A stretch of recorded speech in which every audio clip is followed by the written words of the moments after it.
Namaste and welcome everyone. It is me, Nina Sachs from Yoga Awakening Africa, and I am excited that I get to speak to the wonderful Fiona Hardie today from Bounce Back.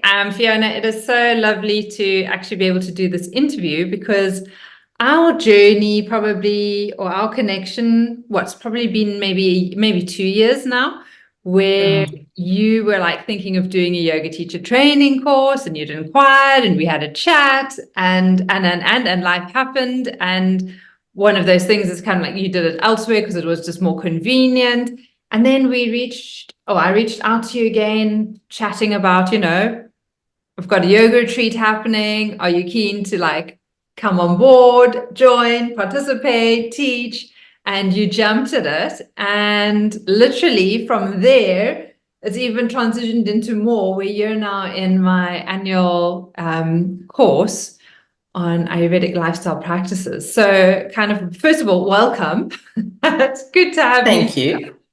And I think what would be really, really helpful for everyone is kind of like just to get a bit of your background story on how you started teaching Pilates up in Joburg, moving down to Botrefia, how that kind of like transitioned a little, how you found a love for breathwork, why getting into yoga, and then we can chat about kind of like how that led you to kind of like, joining our group. So cool. Welcome. Let's hear Awesome. the story. Thank you. Thank you. Thank you. It's so nice to be here with you. So my journey started with the human body. I've loved working with the body since I was a child. I was always fascinated by it.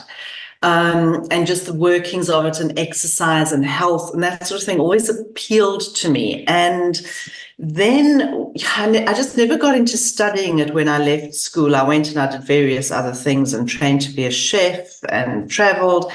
And it was when my second child, my daughter, was 6 months old, I decided, right, it's now or never. So I went and studied to become a personal trainer because it was the easiest step to get into the body field without having to do a degree or whatever. And it was a 2-year diploma. Anyway, very long story short, during that course, I discovered Pilates. Pilates was still relatively new. And I knew nothing about it, but I signed on for the course and fell head over heels in love. And from there, it's been such a journey. I've taught Pilates now for 20 years. I had my own studio in Joburg, and I always taught one-on-one. And just working with people and, seeing them transition from being in pain to being able to play sport again, to just living without pain and discomfort and learning about their bodies and teaching them about their bodies. That for me was always very important. And that's where I can see my path is going. Anyway, over those years, I added other modalities because, somebody comes to you with back pain or neck pain. It's not always just physical. Very often there's a mental or emotional component. So I started studying Thai yoga massage. I studied Bach Flower Remedies, therapeutic reflexology, bone therapy, which works with the fascia, the connective tissue. And gosh, I did NLP as well. I'm a bit of a course junkie, but it's only because, and it sounds dreadful, but the more you know, the more you can assist your clients. And I've narrowed everything down and I now know what works and what I can use. And then last year, I've always wanted to study yoga. And unfortunately, your course was just too far away for me. But, never say never. You've got your 300 hours. Anyway, and I did my 200-hour teaching and I absolutely loved it. But I really love the philosophical aspect and I love the Ayurvedic aspect behind it. And then I also fell in love with breathwork and started studying breathwork through Breathwork Africa. And every modality that I've chosen ties together. There's a link. So breathwork and Pilates go hand in hand. Breathwork and yoga. I mean, pranayama, it's all linked. And obviously a lot of clients were coming to me not only with pain, but also stress and anxiety. Mm. And the breathing works so beautifully. And not to bring my own personal things into it, but I was widowed when my children were very young, and stress, anxiety, dealing with a husband who was sick and dying for 2 years, and then living with financial stress, being a single parent, all that sort of thing. So I've lived with that, and I understand and appreciate what it's like. So when a client comes to me and they tell me that they have a sleepless night, and I say to them, doing this breathwork practice, doing this exercise is going to help you. I am speaking from experience, and I think that's important to have that to bring to the table with a client. So that's, and what I've found over the years is teaching my clients why they are doing something. People say, oh, well, if you meditate, it's excellent for digestion. But if people understand that while you're meditating with a certain breath, you're stimulating the vagus nerve, and if you understand that the vagus nerve innervates the digestive organs, then you'll understand why doing your meditation is so good. So I would like to, with workshops and eventually retreats and with my newsletter and social media, etc., actually educate people in why standing a particular way is going to assist them, why breathing a particular way, etc. So there's more of an understanding as to why doing something is good for you, and empower people. We need to be empowered. And I also really feel we need to be proactive in our health. And that's not just popping vitamins. That is understanding how your body works and why you do the things you do, why you follow the Ayurvedic practices you do, like the Ayurvedic clock. It's wonderful with your video that was on your coaching course to understand that eating your main meal at lunchtime is going to cause this effect, etc.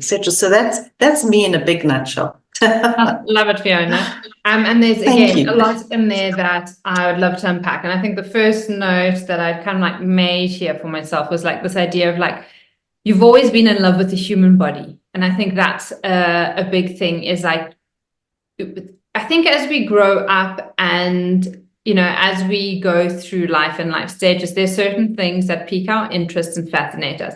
And I think a lot of people struggle maybe later in life with regards to like not knowing what their purpose in life is or the direction they should go. It's because they didn't ever really listen to what they were interested and intrigued about growing up. I was very, very similar to you, where I loved hands-on. Like I would always go to all the family members and give massages and, rub feet or whatever the story was.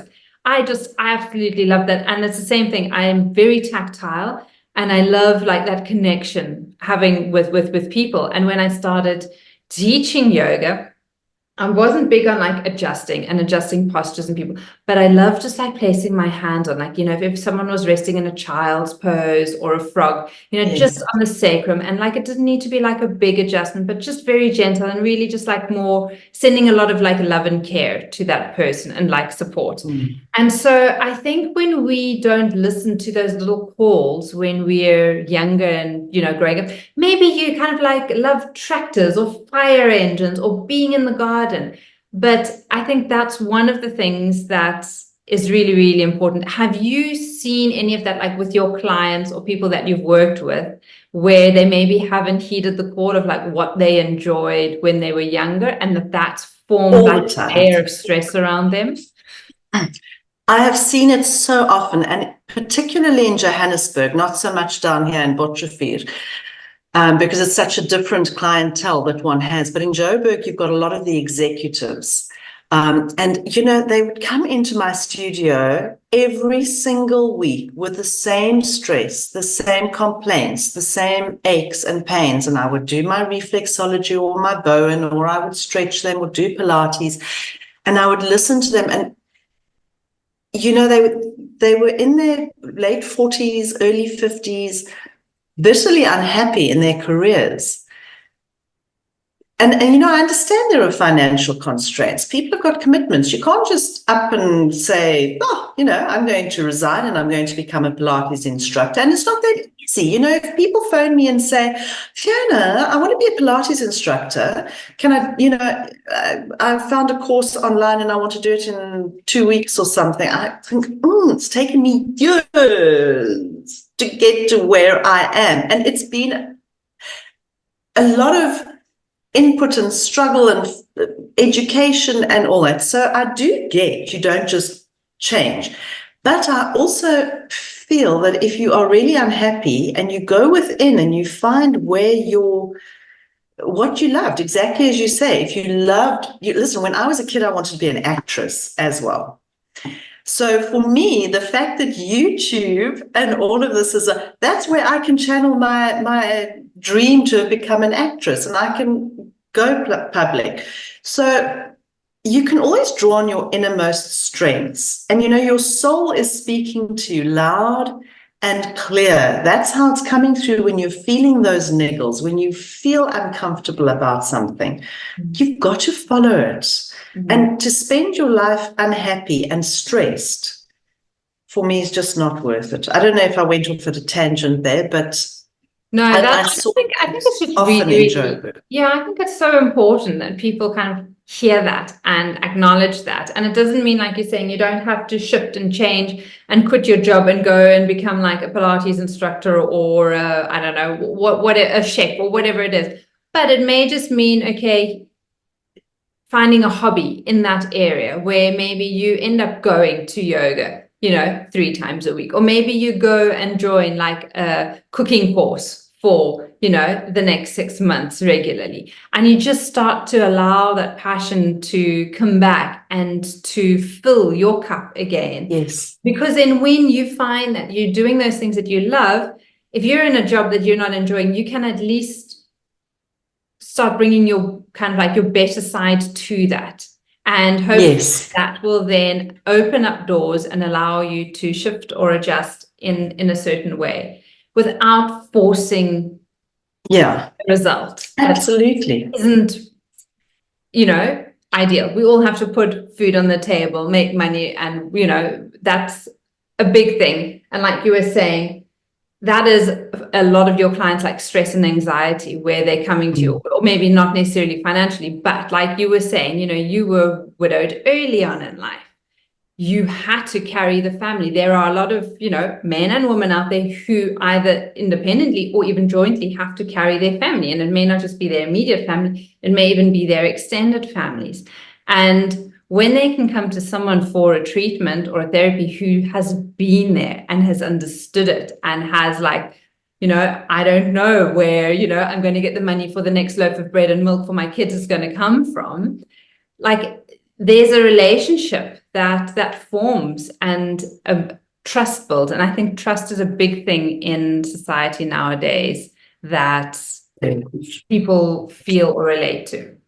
So with that said, the stress and anxiety, like where do you find you're able to impact and support people the most that come to you with that, with a layer of deep stress and anxiety? I think listening, definitely.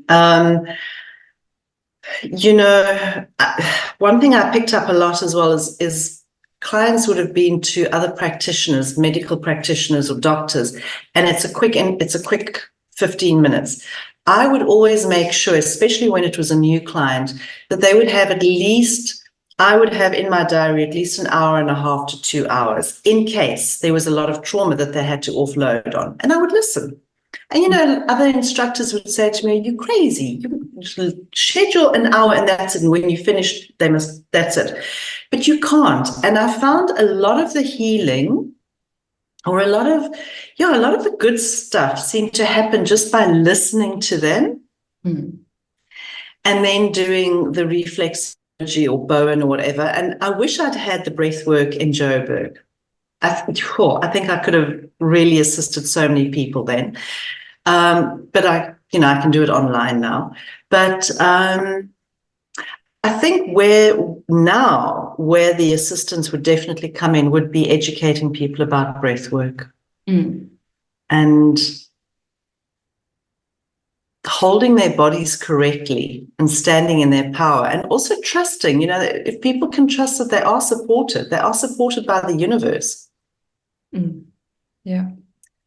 I mean, I know this was in one of our coaching calls that we had this month, was kind of like this idea of like the universe is not pushing against you. It's not, it's not there. It's not a malevolent, being. It doesn't want you to fail. It's there to support you. And it's kind of like opening up doors or showing you ways in which you can grow and learn with what it's handing to you.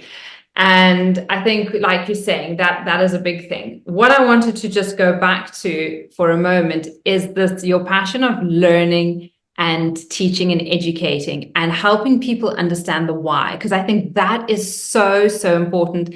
There's so much out there. It's like, this is good, you do this. And I'm a big one. I do that a lot of the times. I don't personally go into the whys very often, just because I'm really bad with remembering stats and what I heard, and I'm experiential. I just love the tactile, the touching, the feeling how it feels. And I know there are a lot of different types of people around, but there are a lot of people who like to know the whys. And so I think as an educator and someone who enjoys teaching people, that is really, really important.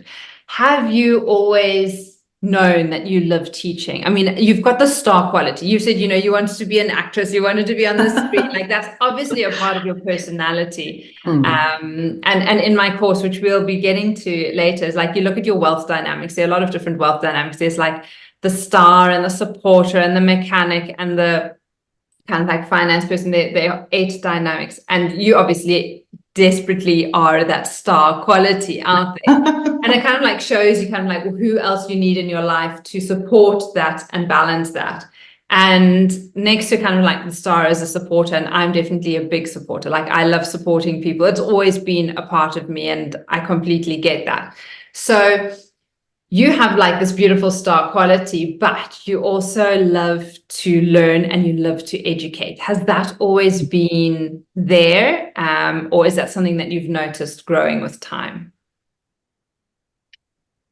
Sure. I think it's always been there, or I think it actually evolved from how I taught Pilates, because a new client would come and I'd whip out the anatomy book, and then I would find the transverse abdominis and and then I would show them. And their first Pilates lesson was always an anatomy lesson. But it made such a difference to them.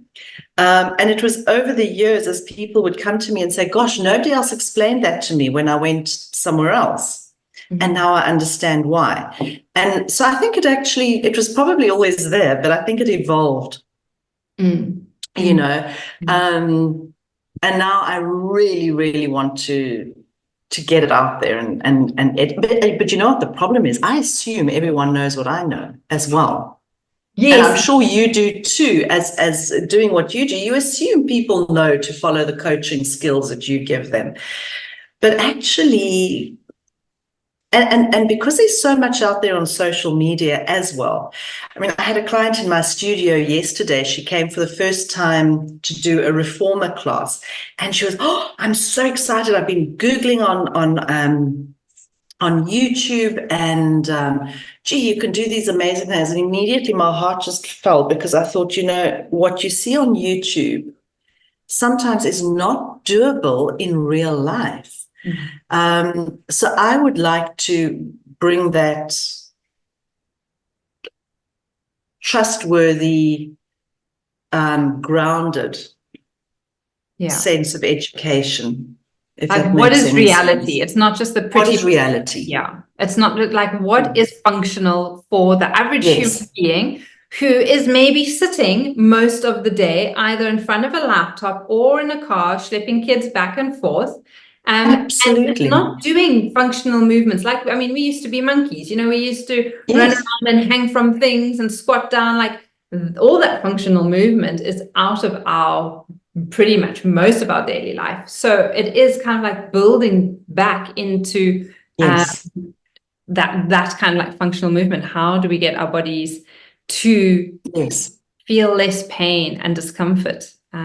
So, okay, cool. That is, I love that story about your client coming. Where do you feel this year you're going to be heading with like education? Where do you see, what do you see that you're going to be building and creating?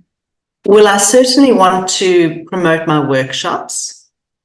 Mm-hmm. And I really, really want to get going with online courses or classes. And I've got to be careful because there are so many courses out there. Courses are a dime a dozen. But I think with my little community, my Pilates clients, the other ladies on the coaching course, I can maybe use that as leverage that as experience or practice. Yes, I think it's going to be definitely the workshops. Mm-hmm. And I started, as you know, my newsletter. And I've had the most amazing feedback from that newsletter, even though it was an intro and it was a basic one. So that is where I'll be going. So newsletters, YouTube videos, and the workshops. Mm-hmm. And then from there, maybe next year, then look at putting courses together. Just collate it all. Yeah. So nice. And I'm so excited to hear, because I saw your face light up when you were talking about like your newsletter, because you haven't done a newsletter before. This is the first time in 20 years of teaching Pilates that you actually put a newsletter together out there.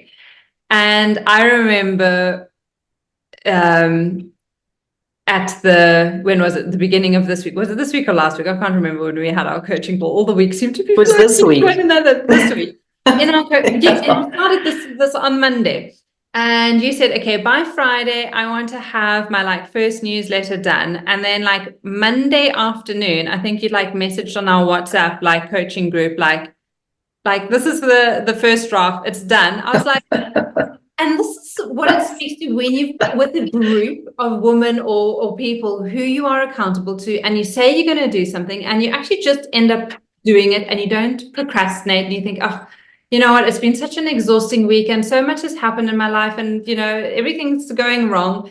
But you actually realize that you've made a commitment, and then you just follow through with it, and you don't procrastinate, you don't push it to the next week and the next week. And then it becomes 5 years down the line and 20 years down the line, and you still haven't done anything. So first of all, like big congratulations on doing that.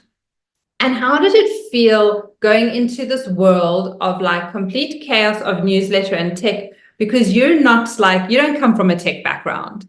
If anything, you're coming from a background which is, oopsie. Gosh, are you there? My internet. Oh, you're there. Yes, I'm here. Oh, there we go. You're back. So I was just sorry, my internet's unstable. I was just saying, you don't come from this like tech background and things like that. So how was it navigating the challenges of like creating your very first newsletter? I sat for an entire year last year researching on the internet how to do a newsletter and looking at this example and that example, and then looking at Canva, and then getting my knickers completely in a knot because everybody had different advice. Every expert that I subscribed to online had, and eventually I thought at the beginning of this year, you know what, to hell with it. I'm going to do it my way. And just put it together. And then I got my daughter to help me a little bit on Canva and all that. But I think what really, really helped me so much, Nina, and I mean, I've got a pile of notebooks with ideas that I have written, what would be a good post and what would be a good video and blah, blah, blah. So, and they all resonate over many years. They're all still the same topics I keep going back to. And I think, okay, there's something here. So I've got all that. But what really helped me, and I said this to you on our retreat, I've always been a bit of a lone wolf. I've always worked by myself and gone my own thing and not really networked a lot. And I said to you, I want to collaborate more and I want more community. And I think your retreat sort of was a kickstart for me. And then coming on your coaching course, you know you're accountable to other people. You've said, yes, you can say to your friends and family that you're going to start a newsletter and they'll still love you next week. But if you say to a bunch of people who, to all intents and purposes, are strangers, even though we're getting to know each other. If you say to them, I'm going to do this, there's a different energy and a different level of commitment. And you've committed to the course. I've committed to my coaching course with you. And at the end of this year, I intend to have gained every single ounce of knowledge or whatever it is that you share with us, to have implemented what I have been threatening, promising, and dreaming of doing. And as I said in my newsletter, my daughter stuck on my window here in my studio a little post-it, and it said, day one or one day, or one day or day one, something like that. And it, it just resonated with me. For years, I've been saying one day, one day, one day. And Monday was day one. Yeah. And it's amazing when we do take the step into day one and do it, that one day has actually arrived and come. And we're now proactive. And it's a very, very different energy. It's the same with, like, I got a message from, because you and Sandy pretty much started the course this week with us. And she's like, you know what, Nina, this evening, or yesterday, she sent, last night I was in my kitchen preparing a meal, and because we have got, this accountability group, and I've got an accountability partner, I made a better food choice, and I had something positive to report back to my accountability buddy. She said it felt so good doing that, and I was like, yes. And you guys are like one weekend. Yes, you've been playing with us for a little in January with seasonal reset going, and a little bit of goal setting going. So you've maybe been with us for an extra 4 weeks, which has been fantastic. But doing the program, it's only been a week, and you've already taken action. And usually, I know with me, I had that one day story happening and happening and happening. And so it is so exciting. Even though, like, a newsletter may seem like so small, it's actually such a big step, and a step in the right direction, which is so exciting to hear. So. It is. It's a massive step, and it is. And I'd like to apply that day one to clients as well. They're always putting off starting Pilates, starting their breath work, and that's where the one day or day one comes in again. Why wait until you've had the crisis before you learn to breathe properly? Learn to breathe properly, learn the techniques so that when the crisis occurs, and we all have crises in our lives, there's always something that's going to happen somewhere along the line. Horrible to think about that, but it's life. At least know, that you are armed with something, or you can at least help somebody else is then going through a crisis. So make that one day today, that day one today. Exactly. And like you're saying, it doesn't have to be a big step, it just sit down and, like you're saying, do 3 rounds of the breathing practice that you may suggest to them. Do 1 minute of the Pilates exercise you're suggesting that's going to help with their backbone. Because if you just say, I'll do it tomorrow, or I'll do it on the weekend when I've got time, there's always going to be something that comes in the way. But if you just make day one and you start, no matter how small that first step is, it is a step in the right direction. And exactly, I love that saying that just your daughter put up for you. Well, that's it. There's another saying or another quote. I can't remember who said it, and I don't know if I heard it on your coaching thing or if I read it. Sorry, no, my freckles, go away. Sorry, my freckles wants to come in. We underestimate what we can achieve in a year and overestimate what we can achieve in a day, or something like that, or it's the other way around. And it's exactly what you've just said. If you just start with one small thing, at the beginning of this year, you started with that 8-day reset of I chose to have no wine during the week. But now it's become a habit for me. Last night I went out for drinks with friends, and I had a couple of glasses of wine. And I actually woke up this morning feeling, I mean, I enjoyed it. It was a lovely evening, but I felt I'd let myself down. I was disappointed in the progress that I had made over the last 2 months and now stepped back. But then again, I now know also not to beat myself up about it, because tonight I don't have any wine, and the next few weeks going forward until I see friends again. So it's starting with that little bit. And the benefits that I've gotten over the last 2 months of not having wine every night have far outweighed last night's lovely evening of good food and wine. And that's Yeah. that seasonal reset could be to reset anything, and it's whatever. Anything, Like yes. you chose it was going to be, alcohol. Someone else may realize it's refined sugar, or it's negative thinking process, that you're playing the same story over and over your head.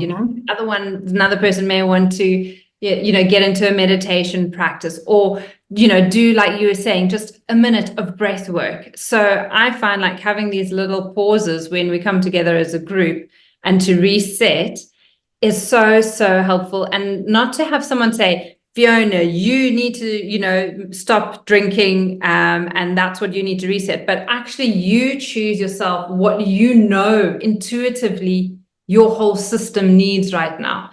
Because maybe you're in a space where, okay, I've got weddings and birthday parties and whatnot. And so maybe you can't reset with like food or alcohol. Maybe that just doesn't feel too well. But maybe you can say, okay, you know what, I can go for a 20-minute walk every day, wherever I am, if I'm traveling, or what the story is, or I can sit down and meditate for 10 minutes. So, and even just bringing in those good little practices wherever it is in our day and in our life is so helpful. So I'm so excited that you went through that process, that it continued after the 7 days, the 8 days that we did. And also, like you're saying, it doesn't mean you can't go out with your friends and have a good time and enjoy a G&T or a glass of wine or whatnot. We're all human. We all want to do that and enjoy a nice of cake here and there. But like you're saying, you're not making that a regular habit in your everyday, so that you don't wake up stiff and groggy and exhausted. Yeah, absolutely. Yeah. Another thing that I've implemented, just now talking about this, is that eating your main meal at lunchtime. And it just, the shift has been unbelievable. I've got energy throughout the afternoon. I'm not looking for a cup of coffee or a chocolate or anything, as I usually am. And then dinner time comes and it's a salad and rooibos tea or herbal tea or something. But it's really made a big difference, eh? And then you're able to get to bed earlier. You usually have a better night's sleep. Yes.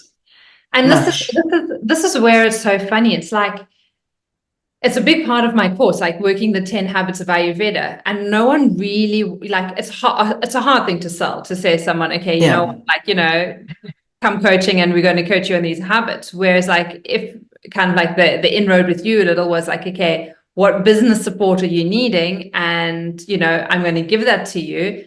I know, because I needed the same thing. I was in the same way. Like I wanted, how to grow my business. I wanted that. I wasn't interested in lifestyle practices. And then I started implementing them and I was like, oh, wow, now I have energy. Now I have more energy and time that I can dedicate to making my business work. And I didn't even know I needed to implement these habits. And I was like, oh, and if I didn't know that after 20 years of yoga, like how, like the average person.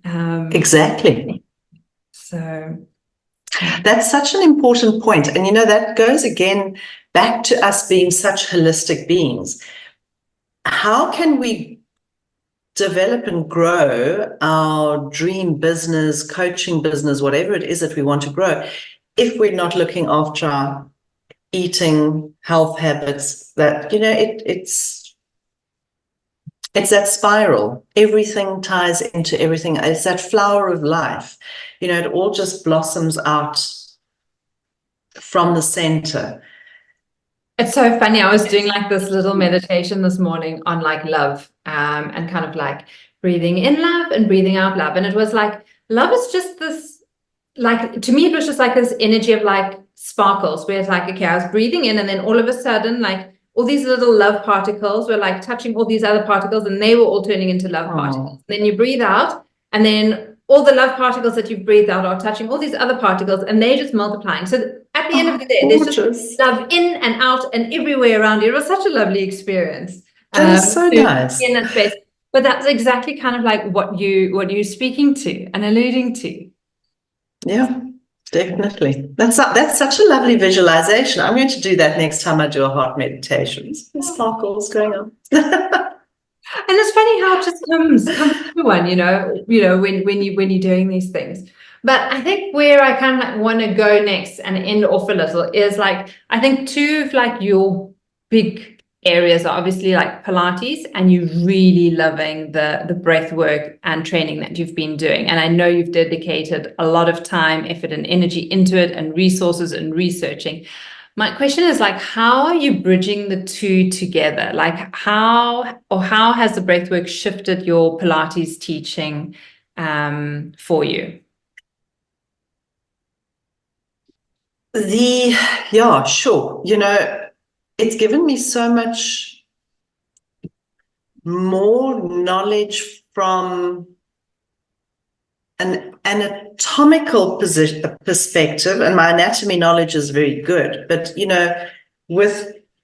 because with Pilates, breath work it's you breathe as you move, and you've got to combine the two. The breath work going into how it impacts the brain, the different physiological systems in our bodies, the digestive, the endocrine, all that, the fascial connections of the diaphragm to the lumbar spine, the fascial connection between the diaphragm and the heart and the digestive organs, connected via the phrenic nerve and connected via the central tendon.